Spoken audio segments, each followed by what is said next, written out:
নমস্কাৰ নাজলিছ ষ্টাডিজ ৱৰ্ল্ডলৈ আপোনালোক সকলোকে স্বাগতম আজি মই আপোনালোকৰ আগত গ্ৰামাৰৰ আন এটা কন্টেন্ট লৈ প্ৰস্তুত হৈছোহি আশা ৰাখিছো আপোনালোকৰ ভিডিঅটো ভাল লাগিব যদি ভিডিঅটো ভাল লাগে তেনেহলে লাইক কমেন্ট সাবস্ক্ৰাইব আৰু শেয়াৰ কৰিবলৈ নাপাহৰিব গতিকেলৈ ভিডিঅটো আৰম্ভ কৰো আহক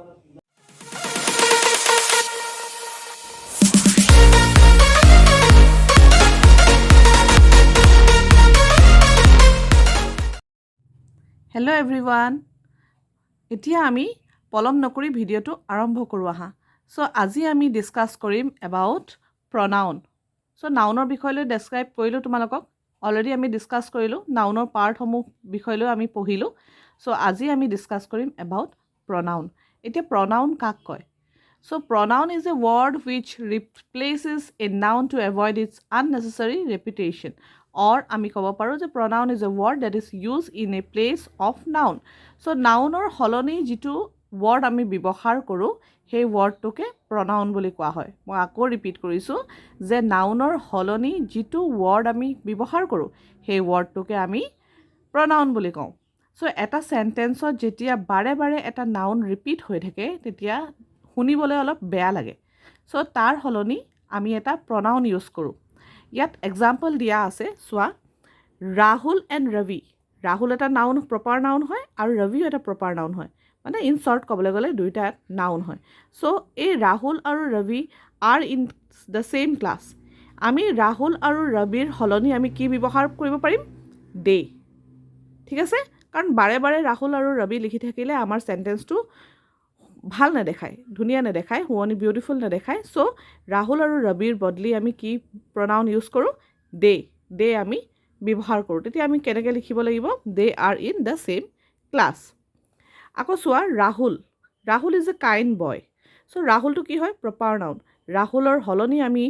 কোনটো pronoun ইউজ কৰিম হি তাৰ জায়গাত তোমালোকে সি ইউজ কৰিব পাৰা ইট ইউজ কৰিব পাৰা ঠিক আছে সো এনে ধৰণে আমি ৰাহুল মানে আমি নাউনৰ হলনি আমি pronoun ব্যৱহাৰ কৰো Now we are going to discuss about kinds of pronouns. So kinds of pronouns কাক কয় So there are different kinds of pronouns. So different kinds of pronouns আছে So আগৰ আমি ভিডিঅ' সমূহত আমি নাউনৰ আমি kinds বোৰ পঢ়িলো তো নাউন কে প্ৰকাৰৰ আছিল আমি তাক পঢ়িলো এতিয়া আমি pronounsৰ kinds সমূহ পঢ়িম So pronouns there are different kinds of pronouns What are they Personal pronoun Possessive pronoun, demonstrative pronoun, indefinite pronoun, interrogative pronoun, reflexive pronoun, reciprocal pronoun, and emphatic pronoun. So, এতিয়া আমি এইখিনি kinds খিনি আমি পাইছো যে এইখিনি আমাৰ pronounৰ kinds হয় এতিয়া আমি ডিসকাস কৰিম about personal pronoun এতিয়া সোৱা personal pronoun কাকনো কয় personal pronoun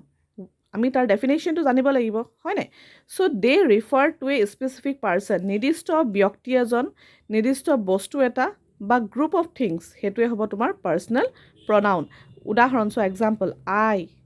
উই হাৰ দেম আস ইট এণ্ড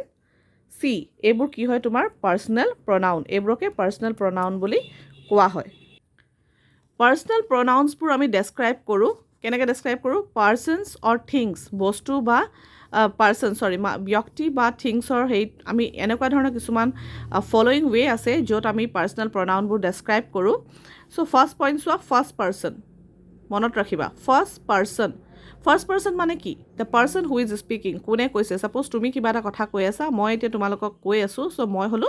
ফাৰ্স্ট পাৰ্সন তোমাৰ আই হ'ব পাৰে উই হ'ব পাৰে মি হ'ব পাৰে আস হ'ব পাৰে নেক্সট ওয়া second person means what কোন হয় second person নো কোন হয় the person being spoken to মই কাক কৈ আছো মই তোমালোকক কথাবোৰ কৈ আছো সো মই হলো second personত আমি you ব্যৱহাৰ কৰো নেক্সট আছে সোৱা তোমাৰ third person এটা third person নো কোন the person spoken about যাৰ বিষয়লৈ কৈছে he হল third person যেনেকৈ he she it they him her them আকৌ মই ৰিপিট কৰিছো ফাৰ্স্ট পাৰ্সন মানে হল the person who is speaking কোনে কৈছে যিজনে কৈছে যিজন ব্যক্তি যিজন স্পিকাৰে কৈ আছে হেজন হল ফাৰ্স্ট পাৰ্সন কাক কৈছে সেইজন তেতিয়া হ'ব তোমাৰ ছেকেণ্ড পাৰ্চন আৰু কাৰ বিষয়লৈ কৈছে কিহৰ বিষয়লৈ কৈছে কাৰ বিষয়লৈ কৈছে তোমাৰ সেইটো হ'ব থাৰ্ড পাৰ্চন ইয়াত এখন চাৰ্ট দিয়া আছে চোৱা মই এখন চাৰ্ট তোমালোকক বনাই দিছোঁ তোমালোকৰ সুবিধা অৰ্থে যাতে তোমালোকে বুজি পোৱা সেইকাৰণে মই এখন চাৰ্ট বনাই দিছোঁ ইয়াত চোৱা তোমাৰ এই চাৰ্টখনত এয়া হ'ল ছিংগুলাৰ এ প্লুৰেল অ'কে ফাৰ্ষ্ট তোমাৰ person personal pronouns subject and object এতিয়া ছিংগুলাৰ মিনছ হোৱাট এজন দেই তো ছিংগুলাৰৰ ক্ষেত্ৰত যদি তোমাৰ ফাৰ্ষ্ট পাৰ্চন হয় তেতিয়াহ'লে ছাবজেক্ট হ'ব আই আৰু অবজেক্ট হ'ব মি যদি ছেকেণ্ড পাৰ্চন হয় তেতিয়াহ'লে তোমাৰ ফাৰ্ষ্ট ছাবজেক্ট হ'ব ইউ আৰু অবজেক্ট হ'ব ইউৱে হ'ব এতিয়া চোৱা থাৰ্ড পাৰ্চন যদি থাৰ্ড পাৰ্চন আমি গম পাইছোঁ ফাৰ্ষ্ট ছেকেণ্ড থাৰ্ড কাক কয় চ' থাৰ্ড পাৰ্চন হ'বলৈ হ'লে তোমাৰ হি চি ইট এইবোৰ তোমাৰ থাৰ্ড পাৰ্চনত পৰে তেতিয়া হি হ'লে হিম হ'ব চি হ'লে হাৰ হ'ব ইট হ'লে ইটেই হ'ব বুজিলা এতিয়া চোৱা প্লুৰেলৰ যদি first person second person third পাৰ্চনৰ বিষয়লৈ আমি পঢ়োঁ তো ফাৰ্ষ্ট পাৰ্চন ছাবজেক্ট হ'ব তোমাৰ উই আৰু অবজেক্ট হ'ব আছ আকৌ ঠিক তেনেদৰে ছেকেণ্ড পাৰ্চনৰ তোমাৰ ছাবজেক্ট হ'ব ইউ আৰু অবজেক্ট হ'ব ইউৱে চ' থাৰ্ড পাৰ্চনত তোমাৰ ছাবজেক্টটো হ'ব দে আৰু তোমাৰ অবজেক্টটো কি হ'ব ডেম চ' এইটো আমাৰ প্লুৰেলৰ ক্ষেত্ৰত হয় আৰু এইটো হয় ছিংগুলাৰৰ ক্ষেত্ৰত চ' এয়াই হ'ল আজি তোমালোকক বুজালোঁ যে পাৰ্চনেল প্ৰনাউন কাক কয় নেক্সট ক্লাছত